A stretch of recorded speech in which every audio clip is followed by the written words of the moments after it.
The thing that is very clear, that anyone who claims that he is the son of God, he is no longer submitted to the God of Abraham.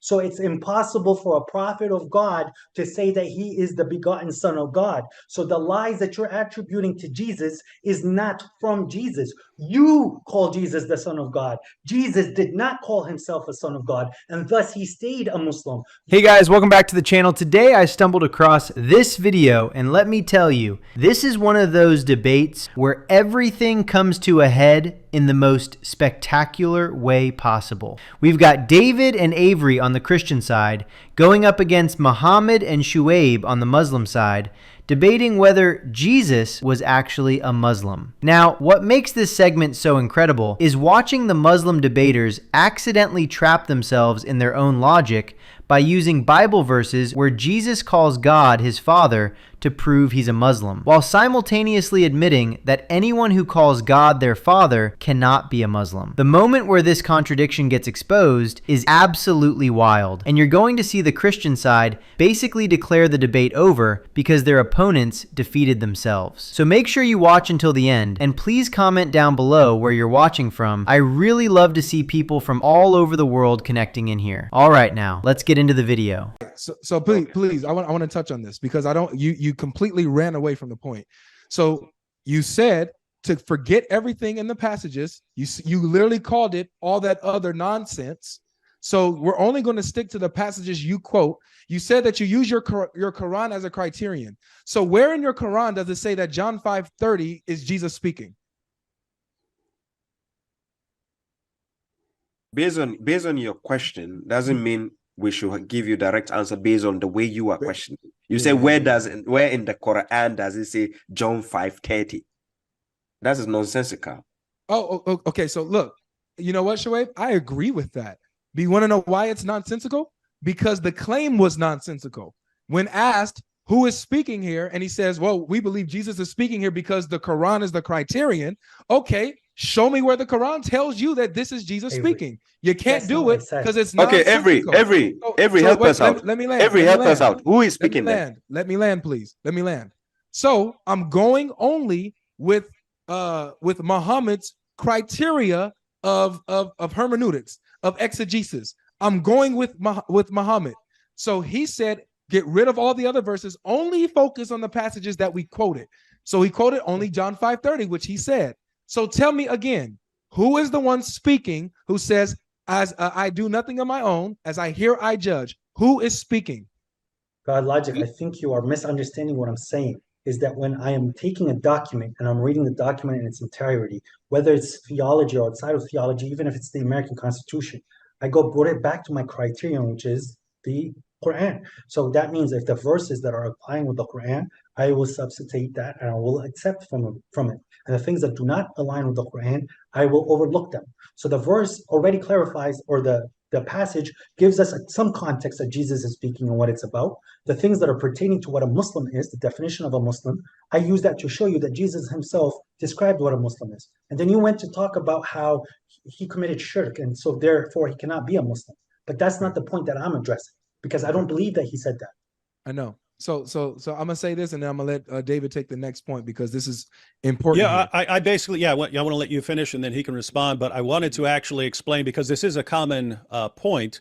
Other people in the Bible are called sons of God. So how do we reconcile that with our claim that Jesus? I just want to clarify what we view for Muhammad and Shuaib. If they want to reject it, they can reject it. But that clearly shows how contradictory. I'm about to, guys. No, yeah, go ahead, Avery. Yeah, thank you.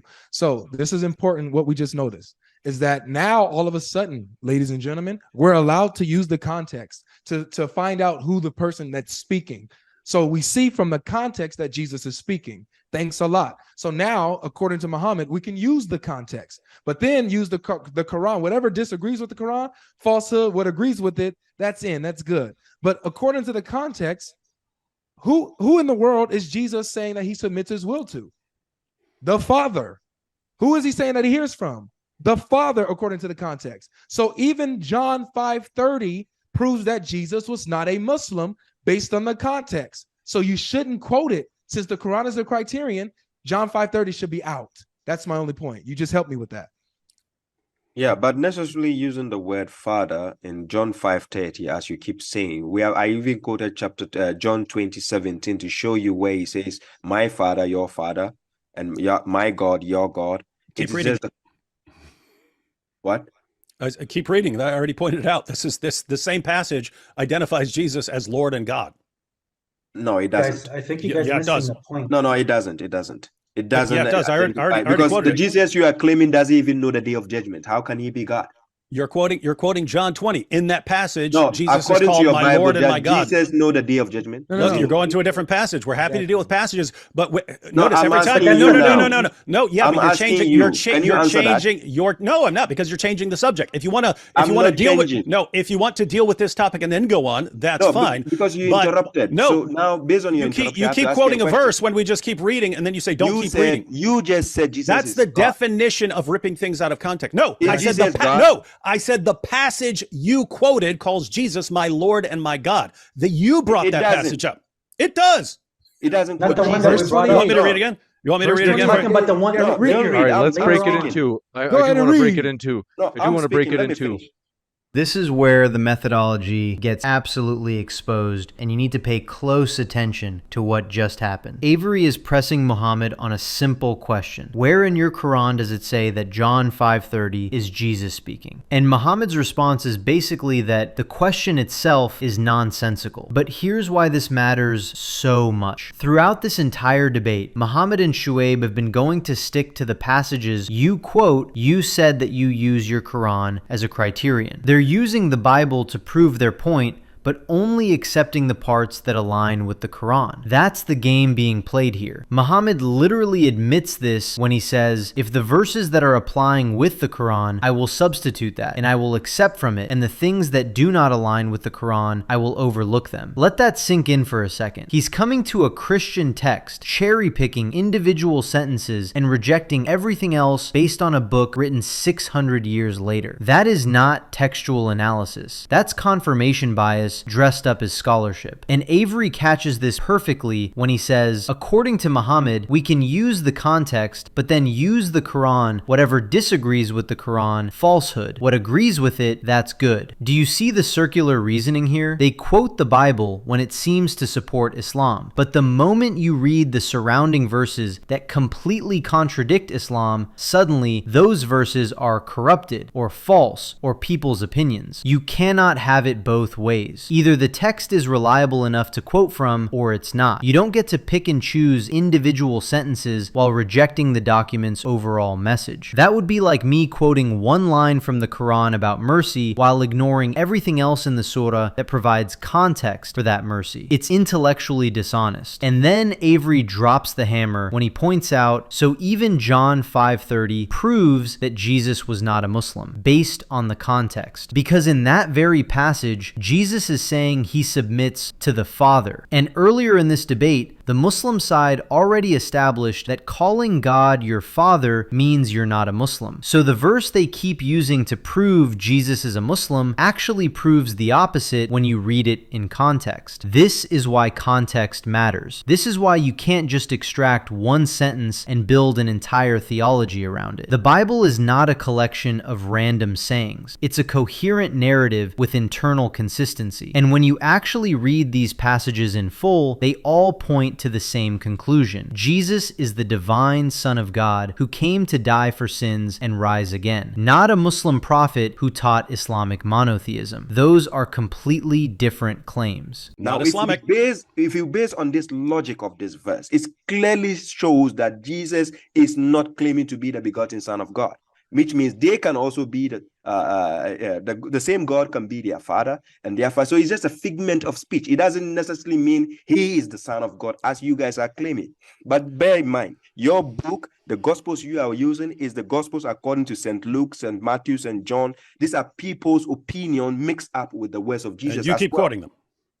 All right, let me go and answer that. So if you kept reading in the same passage, if you keep reading in the same passage, that's where you have just verse 28, just a few verses after what you quoted. Thomas said to him, "My Lord and my God." Jesus told them, "Because you have seen me, you have believed." He counts this as belief, calling him my Lord and my God. But I did want to address this. and it might be a few more seconds, but you guys can respond. There is this massive misunderstanding about Son of God. In the Bible, God is Father, and people can be sons of God in different senses. I'll go ahead and clarify them for you so you understand.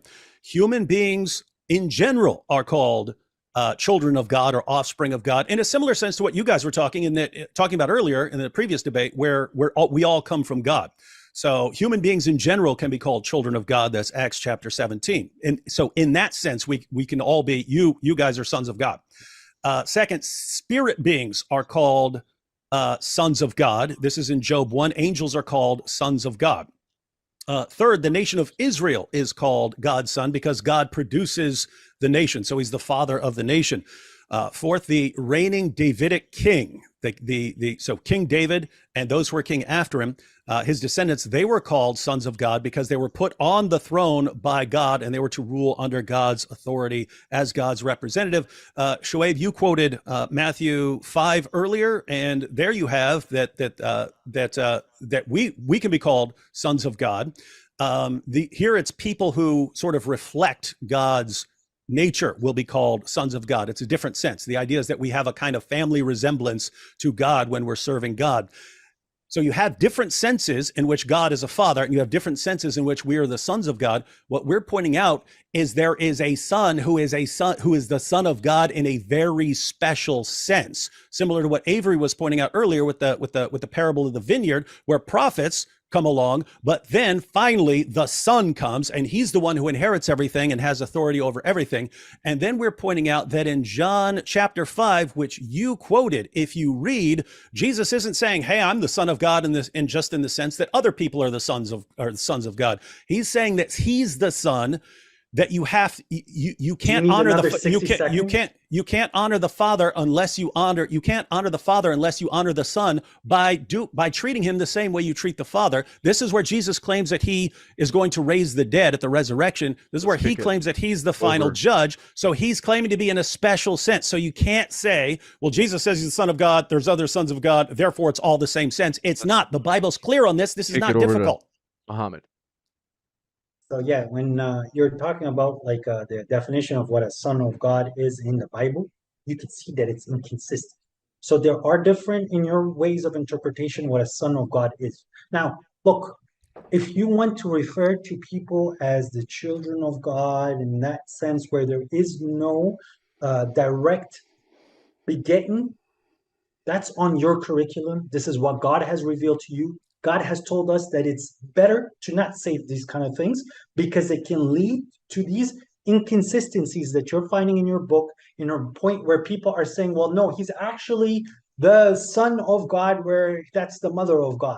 So this is where these issues arise from people not understanding what maybe even let's hypothetically, because now David does something really crucial here that clears up a massive confusion that exists not just in Muslim apologetics, but even among some Christians who don't understand biblical theology. He explains, there's this massive misunderstanding about Son of God. In the Bible, God is Father, and people can be sons of God in different senses. And this is absolutely critical because one of the main arguments Muslims make is, well, the Bible calls other people sons of God, so Jesus being called son of God doesn't mean he's divine. But that completely misses how the Bible uses this language. Yes, Israel is called God's son as a nation. Yes, angels are called sons of God. Yes, believers are called children of God. These are all different categories with different theological meanings. It's like how the word love in English can mean different things. I love pizza. I love my wife. I love my country. Same word, completely different meanings based on context. But then David explains that when Jesus claims to be the Son of God, he's not using it in any of those general senses. He points out that prophets come along, but then finally the Son comes, and he's the one who inherits everything and has authority over everything. This is referencing the parable Jesus told, where servants are sent to collect rent, but they're all rejected. Finally, the owner sends his own son, thinking they'll respect him. Jesus is distinguishing himself himself from the prophets who came before. He's not just another messenger in the line. He's the Son, the heir, the one with authority over everything, including the prophets themselves. That's a claim to unique identity and authority that no other prophet ever made. Moses didn't claim this. Abraham didn't claim this. David didn't claim this. Only Jesus. And David makes this point so clearly when he says, so he's claiming to be in a special sense. So you can't say, well, Jesus says he's the Son of God. There's other sons of God. Therefore, it's all the same sense. It's not the same sense. When Jesus says in John 5 that whatever the Father does, the Son does also, that's not the language of a prophet. When he says you must honor the Son just as you honor the Father, that's equality language. When he says he will raise the dead at the final resurrection and judge all mankind, those are divine prerogatives. No angel gets to judge humanity. No king gets to raise the dead. Those are things only God can do. So when Jesus claims these abilities as the Son, he's claiming to be God in human flesh. And the Jewish leaders understood this perfectly, which is why they picked up stones to kill him for blasphemy. They weren't confused about what he was claiming. The confusion only comes when people 1500 years later tried to retrofit Jesus into a different theological system that he never taught. I don't know, neither do you. Hypothetically, let's say that Jesus did refer to his Lord as the Father. Maybe that was for him in the sense that he understood it, but he's not calling him his begotten dad. I don't believe that he said that, but I'll give you the benefit of the doubt for saying that. But you are causing transgression when you want to humanify, like make God as if he came into a human form. That's the only thing that the Quran is telling you. We're not.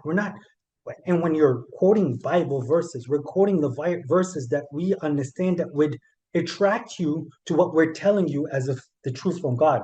We're not debating you to break your beat your dance. We're debating you so that we could free God and his messengers of the lies that are being said. Not by you, by the people who came before you, which you keep constantly repeating. So you guys can laugh as much as you want. But on the day of judgment, God is going to say, 5:30, didn't Jesus say that he's a submitter? Yes. Okay, end the story.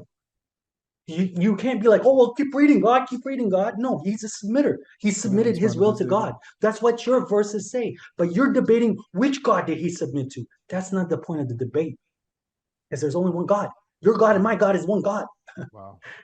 So this is what we got here. He just said that it doesn't matter what God you're talking about or who you submit to. That is the point of the debate. Because being a Muslim, well, I think that you and Shoaib kind of differ on here, because you say that you can have a different theology. You could be a Muslim but not a believer. You can have different theology. I don't know if Shoaib has that same thought, which is why he was like, what I was asking you based on that is nonsensical, because it was a nonsensical statement. But here's the point: when you look in the Bible and you see that God is a father in many different senses, this proves that it's not talking about Allah, which you guys are agreed is not a father in any sense. So please do not lose that point. So you just proved to us that the God of the Bible, the God of Abraham, Isaac, and Jacob, the God that Jesus says is his own father, the God that revealed himself to David and Moses and all of them, claims to be a father in some sense. And therefore, none of these prophets are talking about the same God that you're talking about. So according to your definition of Muslim, they're Muslims, but not believers. Jesus is a Muslim, but not a believer. But Shoaib said, nah, this Jesus in John 5 is not a Muslim. So I think that you guys handed this over to us on a silver platter, man. Not really, because you're so like you can't see that the Every same you're God that's feeding confusing. me is feeding you. Every your confusing narrative is based on the Jesus you presented to ask a question. I'm telling you, it's not a Muslim. But if you are saying I said the 5:30, John chapter 5:30 is not a Muslim, I used that to present my argument in the first place. I'm not saying that it's not a Muslim. That's a contradictory statement here you're using. That's not what I said. It is based on the question you were asking, Muhammad. That is what I answered, not the verse I quoted. The verse I quoted was to actually use that to stipulate my argument, to just show you that this is the criteria we are using to just show you why he is a Muslim, submitted to God. That's why I quoted. let me say very simply, anybody that says he's a son of God or he's a God, he is not a submitter and he's a heretic. Right? Okay, we don't believe. Well, one second. Let me finish the fucking. In the passages you quote. Okay. Guys, Jesus is not a submitter and he's a heretic, David. Alhamdulillah, we just want to debate over. Debate over. Making a It's over. Go ahead, Muhammad. It's over. But no, it isn't over because the person that you are calling Jesus isn't the Jesus that I'm talking about. You gave this Jesus. Do you understand? I didn't give you this Jesus. I'm giving please, you just 2 seconds. Avery, let me finish the point before. Okay, go ahead. I'll let you finish, but I'm about to expose you again. Go ahead. So you're not exposing anything except your flaw in your mentality. The thing that is very clear that anyone who claims that he is the son of God, he is no longer submitted to the God of Abraham. So it's impossible for a prophet of God to say that he is the begotten son of God. So the lies that you're attributing to Jesus is not from Jesus. You call Jesus the son of God. Jesus did not call himself a son of God, and thus he stayed a Muslim. You're the one who's committing a disbelief. And if you're saying that someone who's saying that God has a son is no longer a submitter to God, then you guys just took yourself out of the fold of the religion and the creed of Abraham. All right. Thank you so when much. you're celebrating on the Day of Judgment, you're not going to celebrate very long. Okay, thank you. I'm actually going to be celebrating for eternity, actually. But listen, there's about almost 1,200 people watching now. This moment right here is where the entire debate collapses and the contradiction becomes undeniable. Muhammad says something that sounds almost compassionate on the surface. He says, "We're debating you so that we could free God and his messengers of the lies that are being said, not by you, by the people that came before you, which you keep constantly repeating." So his framework is that Christians today are innocent victims of corruption that happened centuries ago. We're just repeating what we were taught. But then he says something absolutely stunning. He says, on the Day of Judgment, God's gonna say, 5:30, didn't Jesus say that he's a submitter? Yes. Okay. End the story. You can't be like, oh, well, keep reading God. Keep reading God. Do you hear what just happened? Muhammad is literally mocking the idea of reading context. He's admitting that his entire argument depends on one isolated verse, and he's laughing at the suggestion that we should read what comes before and after it. That is not how you handle any text, honestly, let alone scripture that people base their eternal destiny on. But here's where it gets even more devastating, because David, earlier in this segment, made a crucial point about the God of the Bible. He said, the God of the Bible, the God of Abraham, Isaac, and Jacob, the God that Jesus says is his own father, the God that revealed himself to David and Moses and all of them, claims to be a father in some sense. This is massive, because the Muslim side already agreed that Allah is not a father in any sense, not biologically, not metaphorically, not spiritually, not in any way whatsoever. So when the Bible repeatedly calls God a father, when Jesus repeatedly calls God his father, when the entire Old Testament uses father language for God's relationship with Israel, that proves we're talking about a different concept of God. The God of the Bible reveals himself as a father. The Allah of Islam explicitly rejects that title. These cannot be the same being. And then Shuaib says something that seals the deal. He declares, the thing that is very clear, that anyone who claims that he is the son of God, he is no longer submitted to the God of Abraham. So he's establishing a clear rule. If you claim to be God's son, you're not a submitter. You're not a Muslim. You're a heretic. But Muhammad spent the entire debate quoting John 5:30, where Jesus submits to the Father. Do you see the trap? They used a verse where Jesus submits to his Father to prove Jesus is a Muslim. But they just said calling God your father disqualifies you from being a Muslim. They defeated their own argument using their own words. This is what happens when you build a case on cherry-picked verses instead of honest engagement with the full text. Eventually, the contradictions catch up to you. And when David and Avery point this out, when they say the debate is over because you just proved Jesus isn't a Muslim by your own standards, there's no comeback, because they're right. The Muslim side trapped themselves in their own logic. Not because the Christian debaters were unfair, but because they simply asked, okay, let's follow your reasoning to its conclusion. And that conclusion destroys the very claim they were trying to prove. Truth has a way of doing that. So what do you guys think of this? Leave your thoughts down in the comments. Please like and subscribe, and I will see you in the next video.